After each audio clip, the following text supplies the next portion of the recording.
the president may face a new legal fight over his executive order requiring proof of citizenship to register to vote. Some Democrats already calling this illegal. Let's bring in Jonathan Turley, constitutional law attorney, GWU law professor, and Fox News contributor. Great to have you with us. I want to circle back on some of what David was reporting on in a moment, Jonathan, if I may, and thank you for being with us. But with regard to the president's EO on proving that you're a citizen to vote, this is something he talked about a lot on the campaign trail. And this is what the executive order involves. It says voter ID proving U.S. citizenship required to register to vote. Mail ballots must be cast and received by Election Day. No QR code ballots allowed, and foreign nationals barred from donating to elections. How's this going to go, Jonathan? That's a good question, because both sides have strong arguments to make here. The Constitution allows the states to determine the time and manner of elections, but this is an EO going to federal elections and the conditions under which the federal government wants them to occur. And so it's going to be a colossal challenge. At the same time, Congress is moving forward with legislation that would dictate things like voter ID, which are very popular with citizens. Now, the legislation is the strongest way to do this. You can condition federal funding on a compliance, a uniformity with these elections. I think most citizens favor voter ID. They favor that type of uniformity.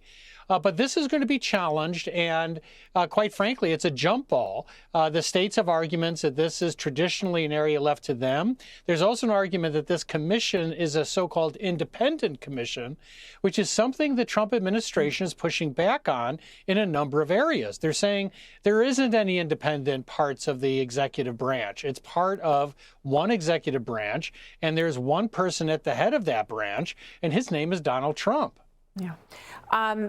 It's going to be an interesting battle, but it is, as I mentioned, obviously something that he ran on and something that, as you rightfully point out, there's a lot of public support for in polling. People don't have a problem generally with having to show ID to register to vote to prove that you're an American citizen. With regard to David Spunt's reporting, Jonathan, it was very interesting to hear that pushback from Speaker Mike Johnson yesterday. He said, you know, we have the power of the purse with regard to these judges.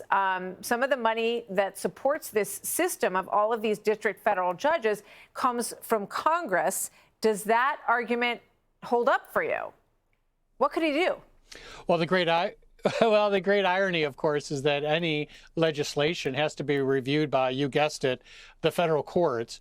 But there will be some question as to whether this is intruding upon Article 3 and judicial independence.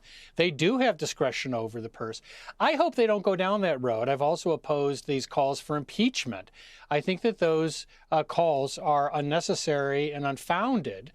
These are disagreements about what the law means. And we have a wonderful court system to hash that out.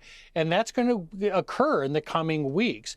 Now, the one area that I think Congress would be able to pass sustainable legislation is to limit national injunctions issued by district court judges. They are allowed to stipulate some of those, the range or scope of judicial action. Now, obviously, that would be challenged as well. But the Supreme Court itself, as you noted, Martha, has been really up in arms about these national injunctions. You've got district court judges issuing these things, limiting the government's conduct across the country, and even liberal justices, as you noted, like Justice Kagan, have cried foul and say, look, you can't have a system that works this way. You can't have hundreds of individual judges, each imposing national injunctions on the federal government.